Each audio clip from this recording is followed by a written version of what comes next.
Hello મિત્રો, તમારું સ્વાગત છે. આજે સ્વાધ્યાય 9.1નો દાખલા નંબર 9. જમીન પર એક ઓટલો છે, તેની ઉપર સમતલ સમબાજુ અષ્ટકોણ આકારનું છે, જે આકૃતિમાં દર્શાવેલ છે. આ અષ્ટકોણી સમતલનું ક્ષેત્રફળ શોધો. તો અહીંયા આપણે અષ્ટકોણ આપ્યું છે. અષ્ટકોણ એટલે જેને 8 ખૂણા હોય એનું આપણે ક્ષેત્રફળ શોધવાનું છે. તો આ જ આકૃતિને આપણે થોડીક ઝૂમ કરીને ડ્રો કરીએ. તો મિત્રો, જો આપણે અષ્ટકોણ અહીં દોરી નાખ્યું છે, તો આમાં તમારે શું કરવાનું છે? આખાનું ક્ષેત્રફળ શોધવાનું છે. તો આખાના અષ્ટકોણના ક્ષેત્રફળનું કોઈ સૂત્ર છે નહીં. એના માટે અંદર આકૃતિ છુપાયેલી એ આપણે જોવાની છે. તો અહીંથી તમે ઉપરનો ભાગ જુઓ તો આ તમને કેવો ચતુષ્કોણ દેખાય છે? સમલંબ ચતુષ્કોણ. નીચે પણ આવું જ થશે. નીચેનો ભાગ છે એ તે શું છે? સમલંબ ચતુષ્કોણ. તો આકૃતિ કંઈક આવી થશે.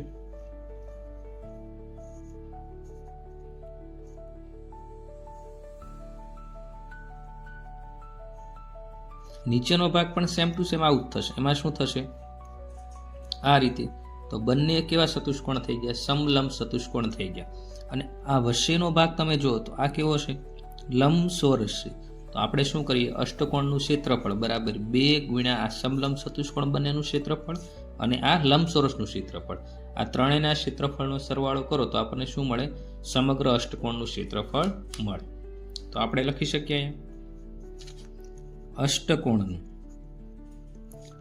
અષ્ટકોણ આકારના ઓટલાનું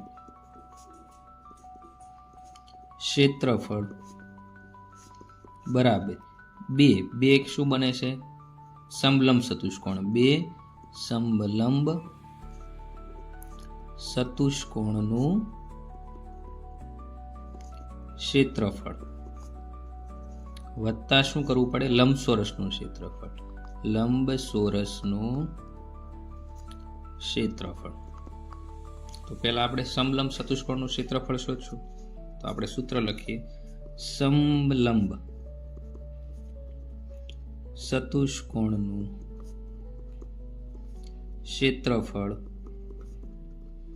બરાબર 1/2 h ગુણ્યા પહેલી બાજુ વત્તા બીજી બાજુ. હવે 1/2 એમના ઊંચાઈ, તો સમલંબ ઊંચાઈ કેટલી આપી છે? 4 મીટર. તો અહીંયા 4 મૂકી દઈએ ગુણ્યા પહેલી બાજુ કઈ છે? એટલે કે આ બાજુ 11 મીટર છે અને આ બીજી બાજુ એટલે શું થશે?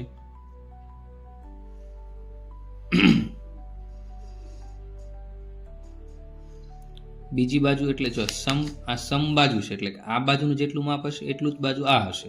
તો આ બાજુ 11 છે અને આ બાજુ કઈ છે? 5. તો 11 વત્તા 5. હવે 4 ની જગ્યાએ 2 ગુણ્યા 2, તો આ 2 ઉડી ગયા. વધ્યું શું? અહીંયા 2 એકા 2 એટલે 2 ગુણ્યા 11 વત્તા 5 એટલે કેટલા થઈ ગયા? 16. બરાબર શું થયું? 32 સેમી. 32 મીટરમાં જાવ એટલે મીટર સ્ક્વેર. હવે આપણી પાસે કેટલા સમલંબ ચતુષ્કોણ હતા? 2 હતા. એટલે શું થશે? 2 સમલંબ ચતુષ્કોણનું ક્ષેત્રફળ બરાબર 2 ગુણ્યા 32 બરાબર 64 મીટર સ્ક્વેર. હજી આપણી પાસે બીજી આકૃતિ કઈ હતી? લંબચોરસ. તો હવે આપણે લંબચોરસનું ક્ષેત્રફળ મેળવશું. લંબચોરસનું ક્ષેત્રફળ બરાબર લંબાઈ ગુણ્યા પહોળાઈ. લંબાઈ કેટલી છે? આપણે આકૃતિમાં જોઈ લઈએ. લંબાઈ 11 મીટર, પહોળાઈ 5 મીટર. તો શું થશે? 11 ગુણ્યા 5. તો 11 ગુણ્યા 5 બરાબર કેટલું આવ્યું? 55 મીટર સ્ક્વેર. અષ્ટકોણનું કુલ ક્ષેત્રફળ. અષ્ટકોણનું કુલ ક્ષેત્રફળ બરાબર સમલંબનું ક્ષેત્રફળ, સમલંબ ચતુષ્કોણનું ક્ષેત્રફળ વત્તા લંબ ચોરસનું ક્ષેત્રફળ. હવે સમલંબ બંને ચતુષ્કોણનું ક્ષેત્રફળ કેટલું મળ્યું આપણને? 64 વત્તા આ કેટલું મળ્યું? 55. 4 ને 5 9, 6 ને 5 11, તો 119 મીટર સ્ક્વેર થયું. તો અષ્ટકોણનું કુલ ક્ષેત્રફળ કેટલું મળ્યું? અષ્ટકોણનું ક્ષેત્રફળ બરાબર 119 મીટર સ્ક્વેર. પ્રશ્ન નંબર 10. એક પંચકોણ આકારનો બગીચો છે જે આકૃતિમાં દર્શાવેલ છે. તો આ બગીચો આપણે દર્શાવે છે. આ પંચકોણનું ક્ષેત્રફળ શોધવા માટે જ્યોતિ અને કવિતાએ જુદી જુદી રીતે પંચકોણને વિભાજિત કરેલ છે. બંને રીતે કરેલા વિભાજનની મદદથી બગીચાનું ક્ષેત્રફળ શોધો. શું તમે આ પંચકોણનું ક્ષેત્રફળ શોધવાને અન્ય કોઈ રીત બતાવી શકો છો? તો આપણે શું કરવાનું છે, બંનેનું સમગ્ર બગીચો છે એનું ક્ષેત્રફળ શોધવાનું. પહેલા જ્યોતિ છે, તો જ્યોતિએ શું કર્યું છે કે આ સમગ્ર જે પંચકોણ આપ્યા એના બે ભાગ કરી દીધા. જો આ ડોટ ડોટ લાઈન બતાવે શું કહે, આ પહેલો ભાગ, આ બીજો ભાગ છે. બંનેની હાઇટ શું આપી છે, 15 મીટર. ટોટલ બગીચાની હાઇટ 30 મીટર આપી, નીચેનો ભાગ 15 મીટર છે. બરાબર મિત્રો. હવે આકૃતિ આપણે ડ્રો કરીને જોઈએ. આપણે જ્યોતિએ કરેલું વિભાજન જોઈ લઈએ. તો જ્યોતિએ આ રીતે વિભાજન કરેલું છે. તો હવે તમે જો આ આકૃતિ તમે કરો તો સમલંબ ચતુષ્કોણ જેવી આકૃતિ થાય. જો આપણે આ આકૃતિ ડ્રો કરીએ તો કેવું થશે, આ રીતનું કંઈક બને છે. બરાબર. તો મિત્રો આ આકાર કેવો થયો, સમલંબ ચતુષ્કોણ જેવો આકાર થયો છે. હવે આમાં આપણે શું જોશે, પહેલા તો હાઇટ. તો આ હાઇટ કેટલી આપી છે. હવે આપણે આમાં પહેલા શું જોશે, એક બાજુ અને બીજી બાજુ. તો આ બાજુનું માપ 15 મીટર આપ્યું છે. બરાબર મિત્રો. હવે આ બીજી બાજુ છે એનું માપ મેળવવા માટે આપણે શું કરશું, અહીંયા આખું ટોટલ માપ કેટલું આપ્યું છે, 30 મીટર આપ્યું છે. જો મિત્રો આખું માપ 30 આપ્યું. અહીંયા સુધીનો ભાગ કેટલો છે, 15. તો બાકીનો ભાગ એ 15 હોય, કેમ કે ટોટલ 30 છે, એમાં એટલા સુધી 15. તો ઉપરનો ભાગ એ કેટલો હોય, 15. તો ઉપરના ભાગનું આપણે કેટલું મળશે, 15 મીટર. હવે ઊંચાઈ તમે જુઓ તો ઊંચાઈ છે આ શું થશે, નીચેનો ભાગ ઊંચાઈ. આ આખો ભાગ આપણે કેટલો આપ્યો છે, 15 મીટર. આખો ભાગ કેટલો આપ્યો છે, 15 મીટર. હવે આપણે તો આ ચતુષ્કોણમાં કેટલો ભાગ આવે છે, આ રીતનો એટલો ભાગ આવે છે, એક ભાગમાં જ. તો અડધો ભાગ કેટલો થશે, 15 ભાગ્યા 2. આખો ભાગ 15 છે, તો અડધો ભાગ 15 ભાગ્યા 2 અડધો થશે. હવે આનો આકાર કેવો થઈ ગયો, સમલંબ થઈ ગયો. અને એવી કેટલી આકૃતિ છે, એક આકૃતિ અને બે આકૃતિ. તો આપણે શું કરીશું, જ્યોતિએ કરેલ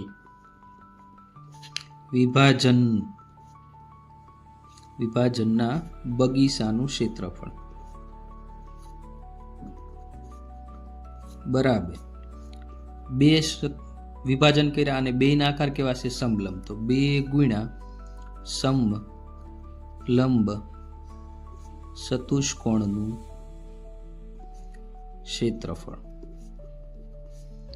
2 એમના. હવે સમલંબ ચતુષ્કોણના ક્ષેત્રફળનું સૂત્ર 1/2 ગુણ્યા ઊંચાઈ ગુણ્યા એક બાજુ વત્તા બીજી બાજુ બરાબર 2 ગુણ્યા 1/2 ઊંચાઈ કેટલી મળી, 15/2 ગુણ્યા એ એટલે પેલી બાજુ 15 હતી અને બીજી આ સમગ્ર બાજુનું માપ કેટલું મળ્યું, 30. તો વત્તા 30.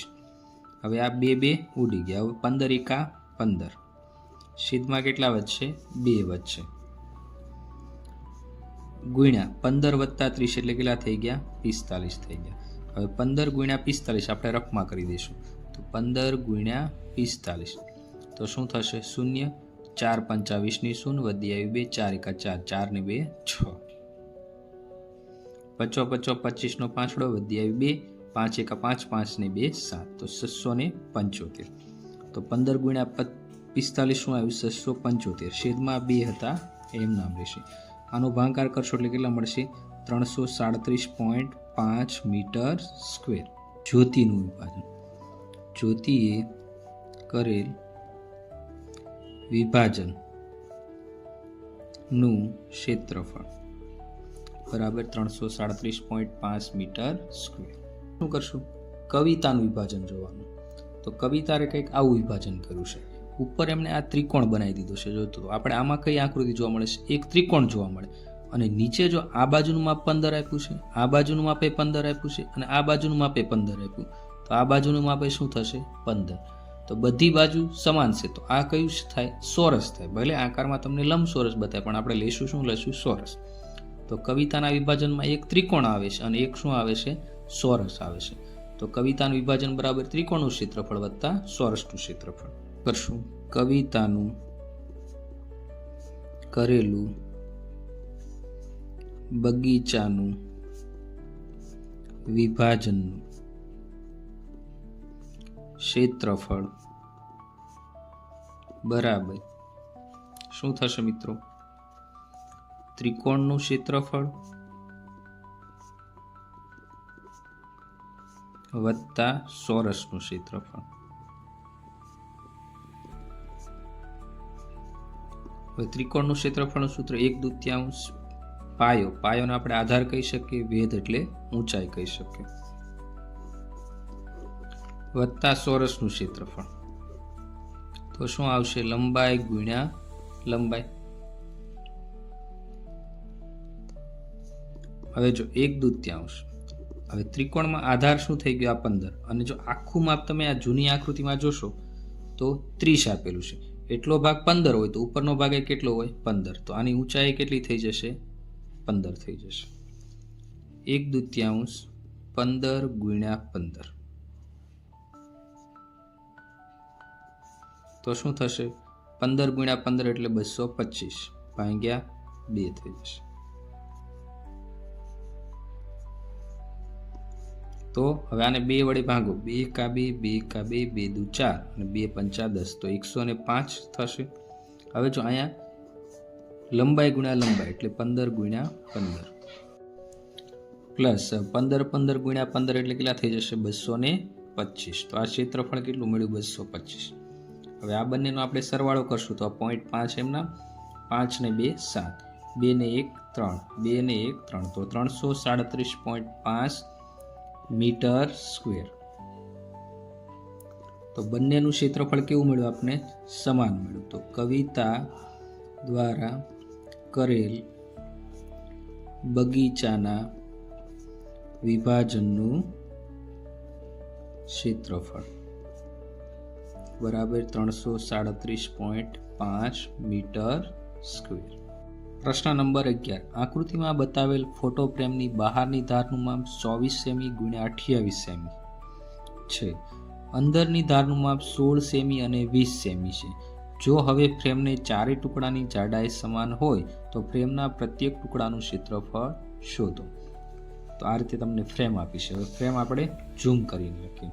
તો આ રીતે આખી ફ્રેમ બની ગઈ. પહેલો ભાગ જેટલો હશે એટલો જ ભાગ કયો હશે? ત્રીજો ભાગ. બંનેના માપ સમાન હશે. બીજો ભાગ જેટલો હશે એટલો જ ભાગ કયો હશે? ચોથો ભાગ.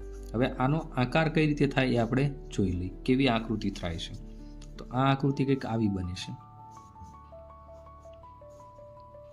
તો આ ચતુષ્કોણ કયો થઈ ગયો મિત્રો? સમલંબ ચતુષ્કોણ થઈ ગયો. અને આ નીચેનો ભાગ છે કેવો બનશે? આ રીતનો બનશે. તો બંને ભાગનું ક્ષેત્રફળ કેવું હશે? સમાન. તો આ સમલંબ ચતુષ્કોણ બે બની. હવે આ ધાર જુઓ તો એનો આકાર કેવો બનશે? કંઈક આવો બનશે. તો આ પણ શું થઈ ગયું? સમલંબ ચતુષ્કોણ થઈ ગયો. આ જેટલો ભાગ હશે એ આ ભાગ દર્શાવે તો સામેનો ભાગ પણ એટલો થશે. તો ટૂંકમાં 4 આપણે સમલંબ ચતુષ્કોણ આપ્યા છે. પહેલાનું જેટલું માપ હશે એટલું ત્રીજાનું, સામસામેના માપ સરખા થશે. બીજાનું જેટલું માપ હશે એટલું જ માપ કોનું હશે? ચોથાનું માપ હશે. હવે આપણે શું કરવું પડે? ભાગ 1 અને 3 નું ક્ષેત્રફળ શોધીએ. તો એ કયા આકાર છે? સમલંબ ચતુષ્કોણ. તો આપણે લખશું ભાગ 1 અને 3 નું ક્ષેત્રફળ બરાબર શું થશે? સમલંબ આકાર ના ચતુષ્કોણનું ક્ષેત્રફળ. બરાબર મિત્રો. હવે શું થશે? ભાગ 1 અને 3 માં સૂત્ર આપણે લખશું 1/2 ગુણ્યા ઊંચાઈ ગુણ્યા 1 ભાગ વત્તા બીજો ભાગ. હવે 1/2 એમના. હવે ઊંચાઈ મિત્રો આપણે શું લેશું એ આપણે જોઈએ. તો આ 1 અને 3. તો જો અહીંયા સુધી ઊંચાઈ કેટલી આપી છે? 20 મીટર. અહીંયા સુધી ઊંચાઈ કેટલી આપી છે? 20 સેમી. ટોટલ ઊંચાઈ કેટલી આપી છે? 28. 20 માંથી 28 બાદ કરશો એટલે 8 મળશે. તો ઉપરનો ભાગ એટલો અને નીચેનો ભાગ પણ એટલો. તો બંને શું થશે? 4. તો આપણે શું લખશું અહીંયા? ઊંચાઈ h બરાબર શું થશે? 28 માઇનસ 20 બરાબર કેટલું મળ્યું? 8. અને બંને બાજુ અડધો અડધો ભાગ છે એટલે 8 ભાગ્યા 2. તો ઊંચાઈ આપણે કેટલી મળી? 4 સેમી. એસ ની જગ્યાએ કેટલું મળશું આપણે? 4 સેમી. તો 4 ગુણ્યા પેલી બાજુ એક બાજુનું માપ આપણે કેટલું આપ્યું છે? 16 સેમી. નીચેનું બાજુનું કેટલું આપ્યું? 24 સેમી. તો 16 વત્તા 24 બરાબર મિત્રો. 16 વત્તા 24. 4 ની જગ્યાએ 2 ગુણ્યા 2 આ બગડો ઉડી ગયો, આ બગડો ઉડી ગયો. વધ્યો શું અહીંયા? 1 2 એકા 1 ગુણ્યા 2 એટલે 2 એકા 2 ગુણ્યા 16 વત્તા 24, 24 ને 6 30, 30 ને 10 40. તો 40 દુ 80. તો કેટલું માપ મળ્યું આપણને? 80 સેમી સ્ક્વેર. તો ભાગ 1 અને 3, ભાગ 1 અને 3નું ક્ષેત્રફળ બરાબર કેટલું મળી ગયું? 80 સેમી સ્ક્વેર. હવે આપણે શું કરવાનું છે? ભાગ 2 અને 4. તો ભાગ 2 અને 4 એમાં પણ કેવા ચતુષ્કોણ છે?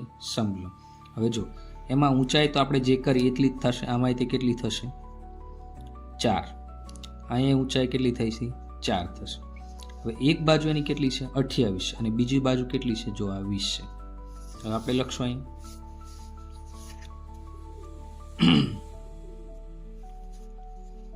ભાગ 2 અને 4નું ક્ષેત્રફળ બરાબર સમલંબ આકારના ચતુષ્કોણનું ક્ષેત્રફળ બરાબર શું થશે? સૂત્ર લખશું 1/2 ઊંચાઈ ગુણ્યા પેલી બાજુ વત્તા બીજી બાજુ. 1/2 એમના ઊંચાઈ કેટલી આવી? 4 સેમી. પેલી બાજુનું માપ 28 સેમી, સામેની બાજુ 20 સેમી. તો શું લખશું આપણે? 20 વત્તા 28. હવે અહીંયા આપણે જેમ કર્યું હતું 2 ગુણ્યા 2 એટલે કેટલા થશે? 4. તો 2 2 ઉડી ગયા. વધ્યું શું અહીંયા? 2 એકા 2 વત્તા 20 ને 20 40, 40 ને 8 48, 48 ગુણ્યા 2 8 દુ 16, એક ઉપર 4 દુ 8 ને 1 9. તો 96 સેમી સ્ક્વેર. તો આપણે શું લખશું? ભાગ 2 અને 4નું ક્ષેત્રફળ બરાબર 96 સેમી સ્ક્વેર. તો ભાગ 2નું ક્ષેત્રફળ 96 સેમી સ્ક્વેર, ભાગ 4નું ક્ષેત્રફળ 96 સેમી સ્ક્વેર. અને અહીંયા ભાગ 1 અને 3નું, ભાગ 1નું 80 સેમી સ્ક્વેર અને ભાગ 3નું પણ 80 સેમી સ્ક્વેર. તો મિત્રો, તમને અમારી ચેનલના વિડીયો ગમ્યા હોય અને આવું ગણિત શીખવા માટે તમે અમારી ચેનલને સબસ્ક્રાઈબ કરો અને નોટિફિકેશન બટન દબાવો, જેથી તમને આવા દરેક વિડીયો અગાઉથી જ મળી જાય.